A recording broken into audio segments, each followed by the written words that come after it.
The room froze. Every motion stopped, as if someone had yanked the plug from the world. A tall man in a navy blue suit stepped slowly out of the VIP corner. His voice was low, steady, but it struck like thunder on a silent night. Every eye turned toward him. And then that truth, just 4 words, shattered every assumption that had just begun to form. "That's my daughter." Comment 1, if you think this is the twist no one saw coming, and you need to know why he had to say it. The hotel stood like a crystal gem in the center of Miami, glowing under a fiery sunset. Inside, the lobby felt like a palace, chandeliers dripping from the ceiling like frozen constellations. Everything was calculated to perfection: warm golden lights, glassware gleaming like diamonds, background jazz smooth as velvet. The Sovereign Palm wasn't just a place to stay, it was a statement from the ultra-rich. This is our space, not yours. But among the proud glances and fine wine, one figure moved quietly, nearly invisible, dressed in black and white uniform, carrying not just a tray, but a challenge to everything this system believed in. Naomi moved through the tables like a dancer who'd practiced 10,000 times. She was 24, dark-skinned, solid frame, hair braided tightly behind her head. Her uniform clung to a body that had worked back-to-back shifts, but not a single complaint left her lips. No one knew she was the only daughter of Malcolm Sinclair, a black billionaire with a real estate empire stretching the entire East Coast. Naomi didn't take his name, didn't take his privilege.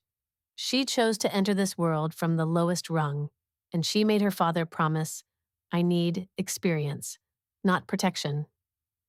To coworkers, she was just Naomi, the one who always showed up early, always helped swap shifts, never missed a beat.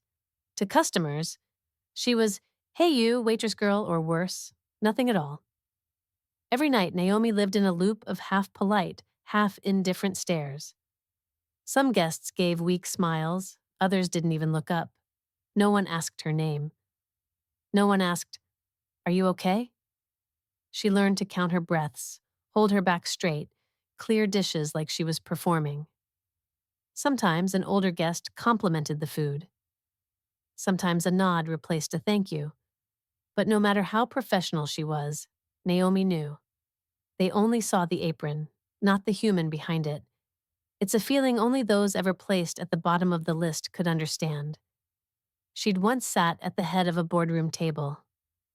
Now she stood at the far end of a kitchen line, and here, the ugliest truth about how society treats the lesser ones came into full view.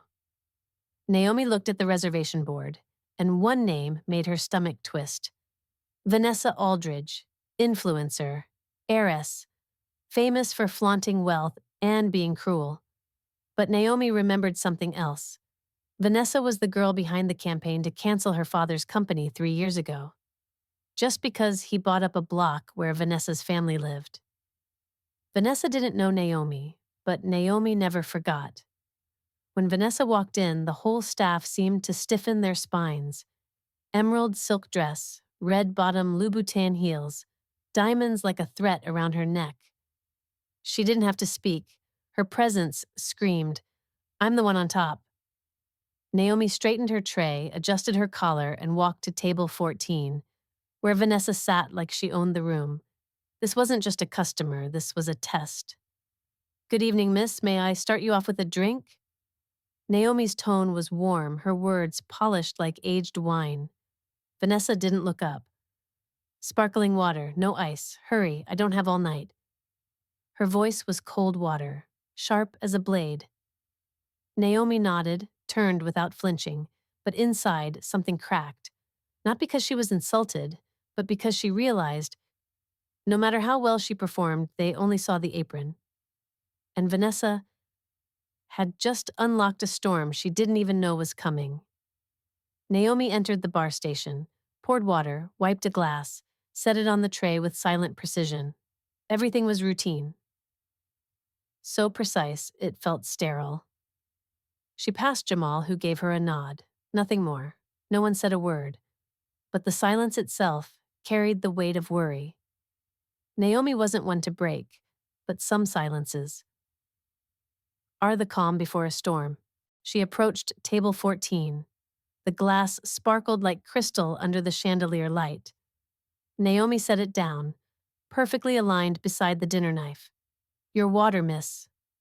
And then, whether careless or on purpose, Vanessa's hand knocked the glass. Cold water splashed across Naomi's chest. She stood drenched. The entire room held its breath.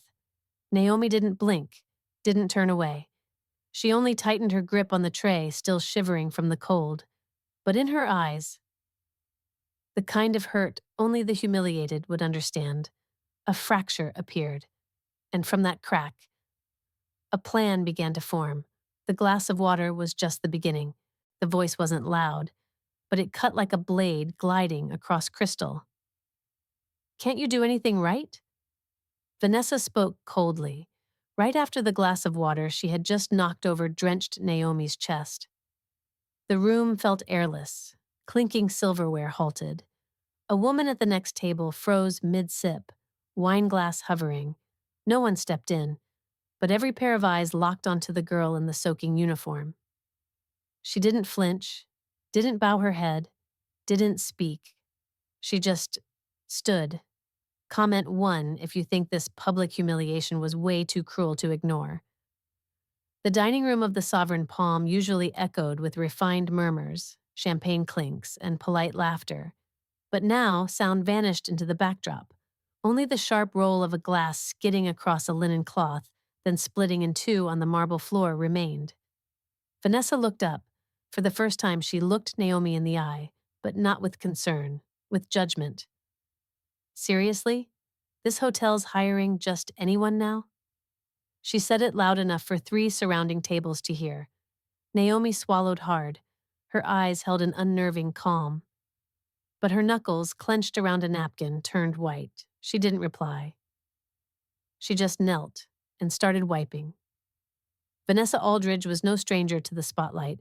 She rose from viral travel vlogs to luxury lifestyle fame, designer brands, yachts, and hollow quotes. But behind the smile, service workers whispered one truth. She didn't treat servers like humans. Vanessa liked places where no one dared correct her. She was used to being obeyed, doted on, and when a black waitress didn't apologize fast enough, didn't bow low enough, to Vanessa that was a crime. In her mind, Naomi was just that dark-skinned girl in an apron, and the Sovereign Palm? That was her stage to dominate. A spilled glass could be an accident. But the words that followed, it wasn't. Naomi knew. She'd studied crisis communication, interned for city council. She knew how to handle pressure, but nothing prepared her for this silent slap. Every stare weighed on her like gravity. Some guests looked away, pretending not to notice. One young person stealthily lifted their phone. Vanessa smirked. Next time, check your tray before walking over. Or is this job just too hard for you? Naomi inhaled. I'm sorry, I'll clean it up. Not out of fear, but because she refused to meet venom with rage, when silence was sharper. Naomi retreated to the kitchen, searching for a dry towel, wiping her uniform in silence. Jamal rushed over, eyes wide. You okay? That was Naomi cut in, calm. I got this. But inside, the slight tremble at her jaw betrayed her. From the bar, Chef Otis watched. He didn't speak, but his gaze carried both anger and sorrow. She's sick, a staffer whispered from the corner. Naomi folded the towel, straightened her hair, and walked back out. Each step, each movement, sliced across the tile like a blade. She wasn't scared, just furious in a way she wasn't allowed to show. Naomi had only walked 3 steps away. When the wine glass hit the floor with a gunshot crack, Vanessa had been swirling her red wine, then suddenly flung it behind Naomi, not enough to empty the glass, but enough to splatter the crimson liquid across Naomi's white blouse like a slash. Maybe now you'll learn to serve properly, Vanessa said, sipping another mouthful as if nothing had happened. Gasps, sharp breaths, disbelief rippled through the room. Vanessa laughed. Maybe now you'll learn to serve properly. She smiled like someone who caused a wreck and called it a win. Naomi froze. Her hand trembled, but she didn't turn around. She just kept walking, back straight, wine dripping. In the kitchen, Naomi unfastened her apron, took off her blouse, revealing a soaked undershirt stained red. She didn't cry, didn't ask, "Why me?" She just wiped the stain and breathed steady. Jamal handed her a clean shirt. "You don't have to go back out, I told the manager." Naomi looked at him, steel in her eyes. "I'm going back. Not for her, for me." She fixed her hair one more time, not for beauty, but to make sure no one thought they'd touched her dignity. Outside, a young guest had posted a 19-second clip to TikTok. Caption, "Waitress got drenched, but she stood tall." Dine with respect. Vanessa Aldridge. Justice will find you inside the dining room. Those who once looked past Naomi now looked at each other, whispering. A soft ding broke the silence. The clip hit 10,000 views in under 2 minutes. But Naomi didn't know, and even if she didn't need to go viral to know she was right. That sentence landed like shattered glass, cutting into the dignity of an entire generation. Vanessa leaned back in her chair, smirking like she had just taught the world a lesson with red wine. Naomi stood still, the back of her blouse soaked, but her spine remained straight, like steel forged in the fire of discrimination. No one said a word, but the slow burn of outrage had begun to spread, moving through the eyes of people who once thought this wasn't their fight. Comment 1, if you believe this wasn't just an insult, it was an abuse of power no one should accept. This dining room once rang with celebratory clinks, champagne toasts, and quiet power. Now the chandelier's glow felt cold and cruel, reflecting each drop of red wine on the white floor, like frozen blood. No one was laughing anymore. No one pretended not to see. They were witnessing. Some sat frozen, some were visibly angry. But there was one shared feeling. A line had been crossed. At the east table, a woman whispered, "She should be fired immediately." At the far end of the room, a man gripped his wineglass so tightly his knuckles turned white. And behind the frosted glass, one pair of eyes watched it all. Malcolm Sinclair. Malcolm was never the meddling type. He had promised Naomi he wouldn't shield her with his name, if what she needed was to grow on her own. But when he saw the red wine stain, Vanessa's smug laugh, he knew the line hadn't been blurred. It had been obliterated. This wasn't a test anymore. It was public humiliation. He didn't rise, didn't speak, because Malcolm believed power wasn't in reaction. It was in timing, and silence, with weight. He pulled out his phone and made one call. Only one word was spoken. Now.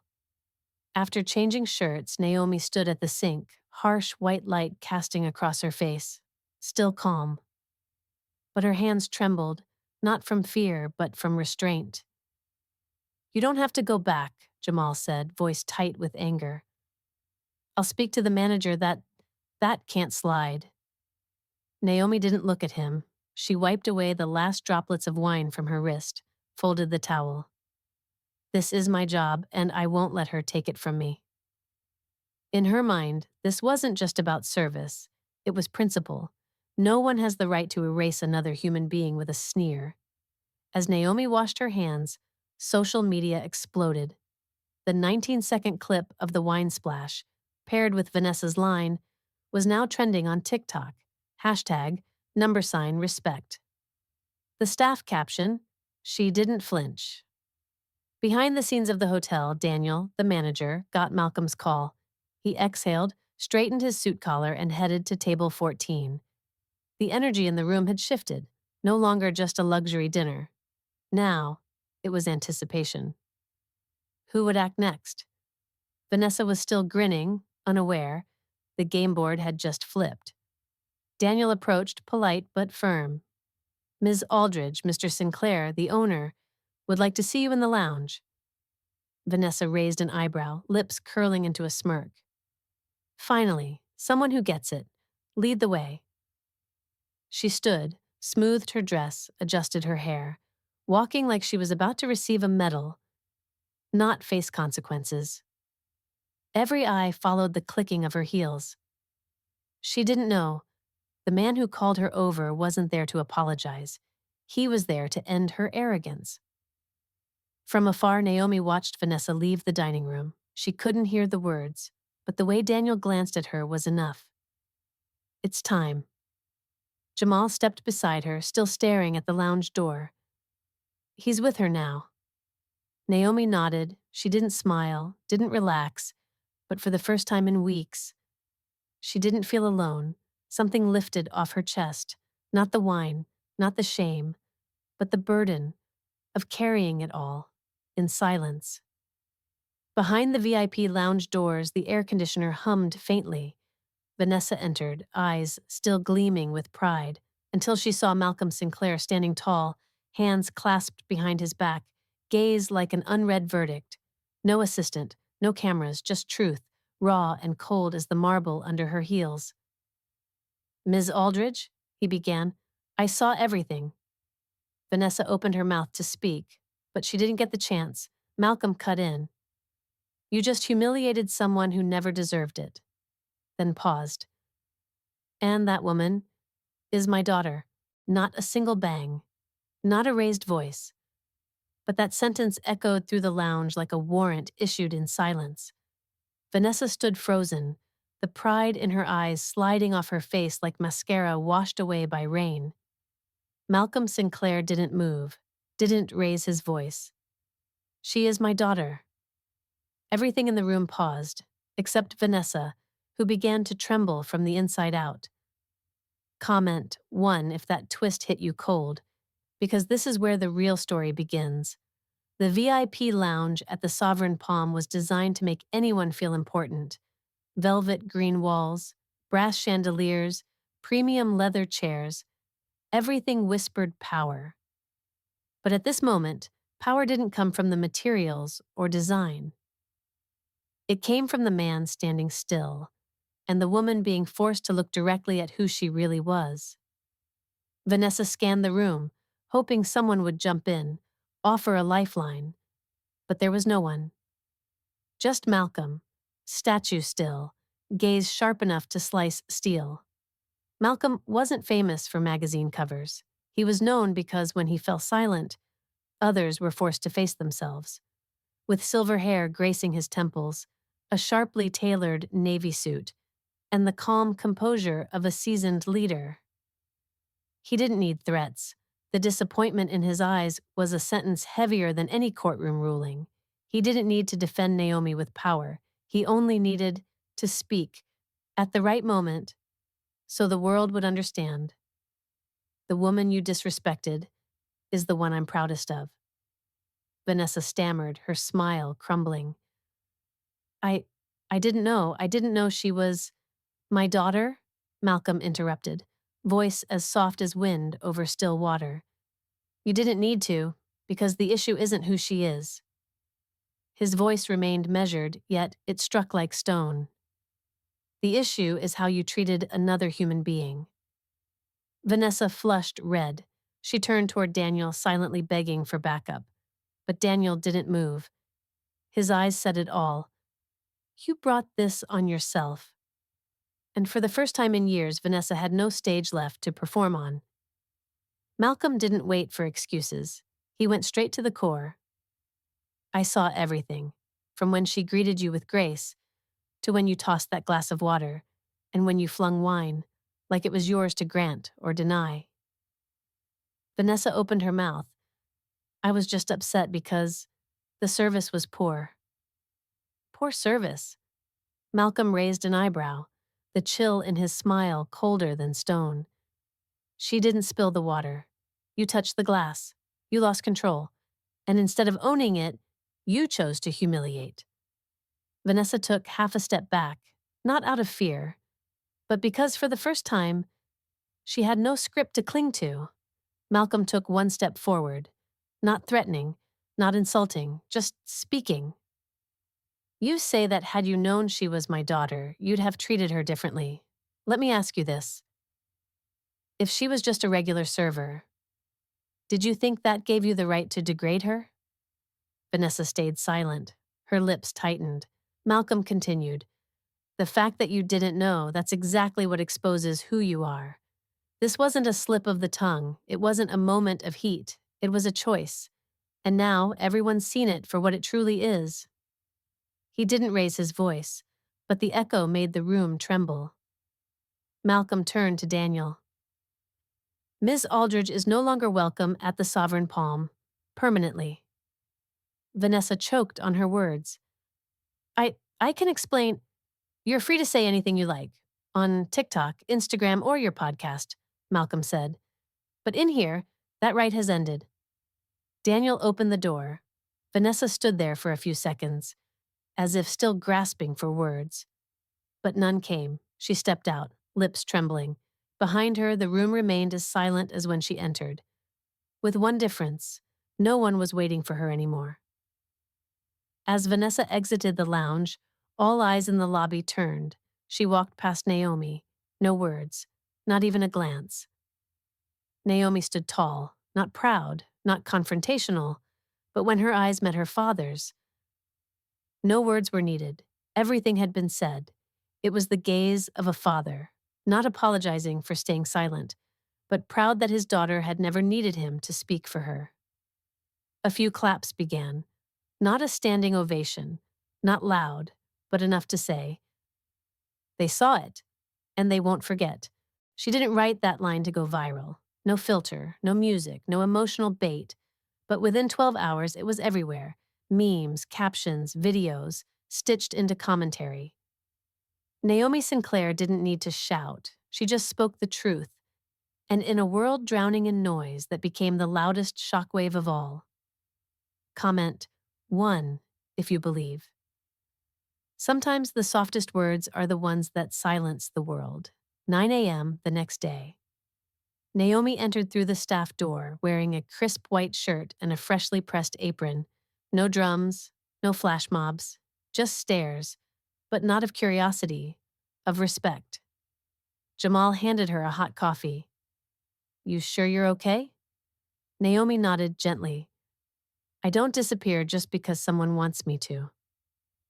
The hotel still gleamed as always, but the air had changed, a quieter kind of stillness, one that felt like reverence. Even if she didn't need it, even if she never asked for it. They didn't know Naomi. They weren't in the hotel that night, but they'd seen the video. 19 seconds of red wine, steady eyes, and a walk that never bowed. They were millions, students, CEOs, single moms, ex-servers, and they saw themselves in her. One post read, "She didn't scream, but I heard justice roaring through her eyes." Another said, "My daughter needs to see this." This is what dignity looks like. Naomi didn't know them, but it wasn't a hashtag that made her a beacon.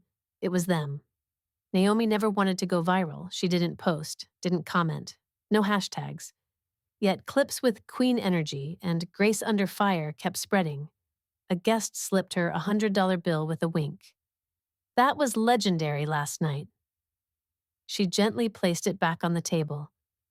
I'm not here to make moments. I'm here to work. But as he walked away, Naomi paused, not to enjoy the glory, but to take a deep breath, reminding herself, they may call me a queen, but I'm still clearing tables like yesterday. She turned away quietly, because what she needed to hold on to wasn't fame. It was the kind of calm no one could steal. Elsewhere in Miami, Vanessa Aldridge woke up to a phone exploding with messages from her agent. Watch deal canceled. Purse brand demanding an explanation. 30,000 followers lost overnight.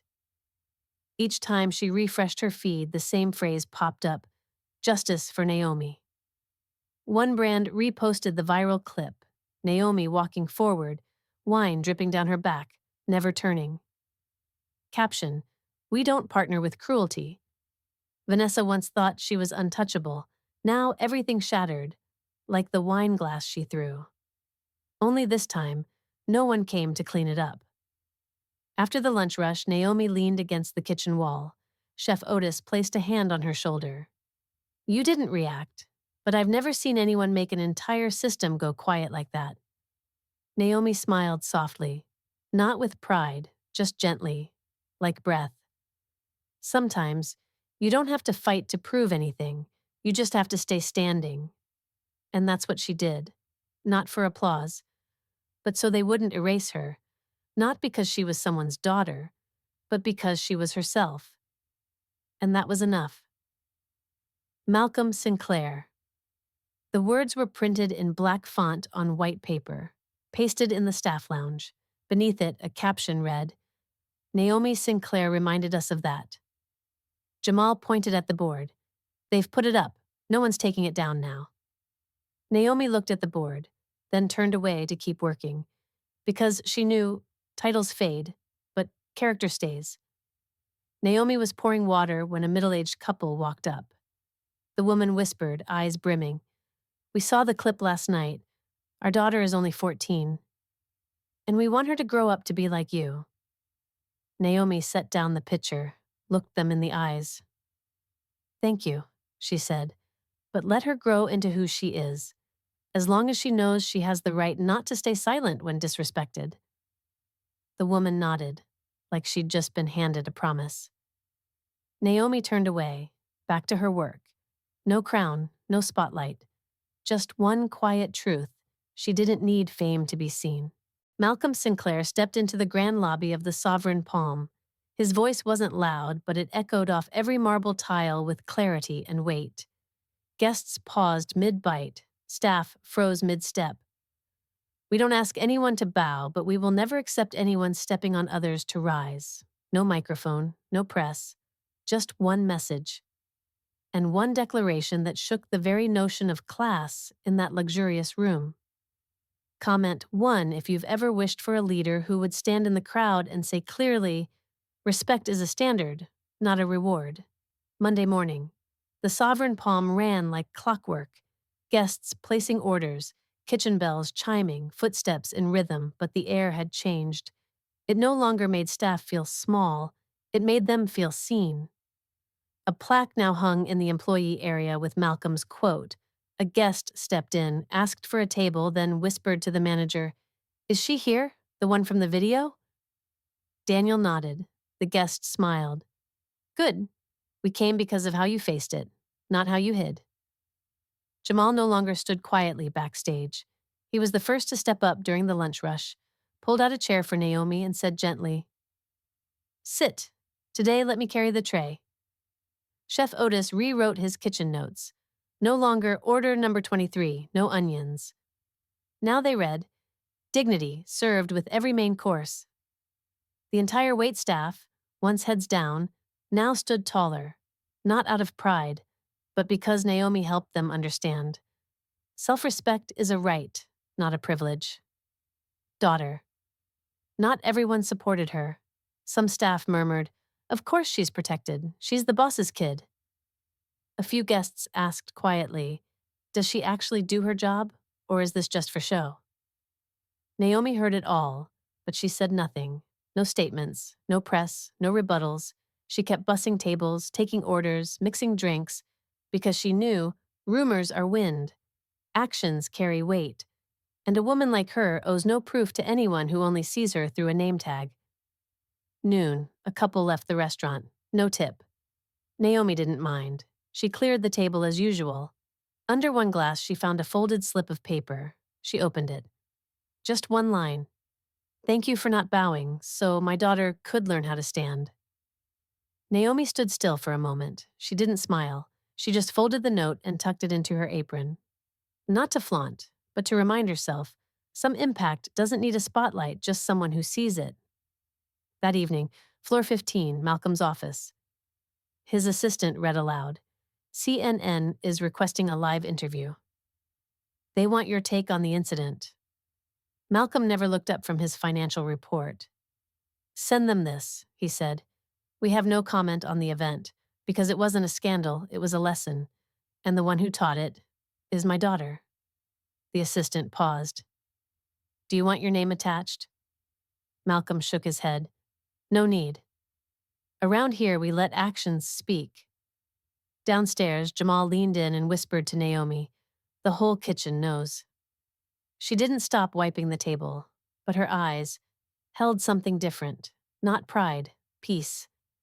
In just 2 days, the hotel received over 300 emails. They weren't asking about drama. They asked, "Is she still working there? We'd like to book a table where she's serving. Can we send a thank you?" One guest sent flowers to the staff area. The card read, "Because you reminded us, dignity has no rank." Naomi didn't accept them herself. She divided the bouquet among her coworkers. Because for her, true justice wasn't in the spotlight. It was in how people behaved after the lights went out. Miami nights stayed warm. Naomi stood alone on the 12th floor balcony, loosened her apron, let her shoulders drop. Behind her, the hotel dimmed its lights. In front of her, the city burned bright, like a million eyes still wide open. She wasn't thinking about the video, not about glory. She only thought this. Tomorrow, she'd wear the same uniform. She'd serve again, but she would no longer be invisible. And for her, that was enough. Naomi wore no armor, no banner, no spotlight, just a plain white shirt, her third this week because the first two had been stained with wine, water, and quiet blood. But this one was clean, not because it hadn't been tested, but because nothing they threw at her could stick, not because she was numb, but because she refused to let other people's insults cling to who she was. Comment number 1, if you believe that sometimes the most powerful revenge is to keep living without losing yourself. From the back balcony of the staff area, Naomi looked down at the city. Car lights stretched across the roads like shooting stars falling from the sky. Inside the break room, a few people watched the morning news replay a now familiar video. But this time, the anchor didn't call her the humiliated waitress. Instead, Naomi Sinclair, the woman who forced the service industry to re-examine how it trains and respects its staff. She took a deep breath, but didn't smile. Because she never spoke up to be praised, she just wanted no one else to be looked down on again. Naomi stepped into the break room. Jamal was getting ready to clock in. "Queen of Viral," he teased, offering a fist bump. She smiled tight, not boastful, not shy. "As long as they stop calling me that black waitress, I'm good." She never wanted fame, just to be called by her name. As a person, no footnotes attached. And now, no one said, "She's just staff," they said, "Her name is Naomi." And she didn't bow. Malcolm had told her, "You don't have to keep going if you're tired." But Naomi shook her head. "If I quit now, people will say, she got protected, went viral, and vanished. And if you stay, then they'll have to admit, I'm not here because of a scandal. I'm here because I chose to stay." Malcolm said nothing more, but his gaze, warm like sunlight brushing a midnight sky, was the deepest nod she'd ever received. That afternoon, a couple visited the restaurant with their young daughter, the girl, about 12, brown skin, high ponytail, school uniform. Her mother said, "She used to get bullied because of her voice, but after seeing you in that video, she started speaking up." Naomi bent down to meet the girl's eyes. "You don't have to yell, just speak the truth. And if no one listens, you still have to keep that truth for yourself."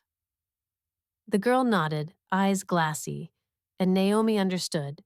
She wasn't just living for herself anymore. Naomi got an email from a major publisher. They wanted her to write a book. "From server to symbol," she replied. "I'm not a symbol, I'm just someone who hasn't been erased."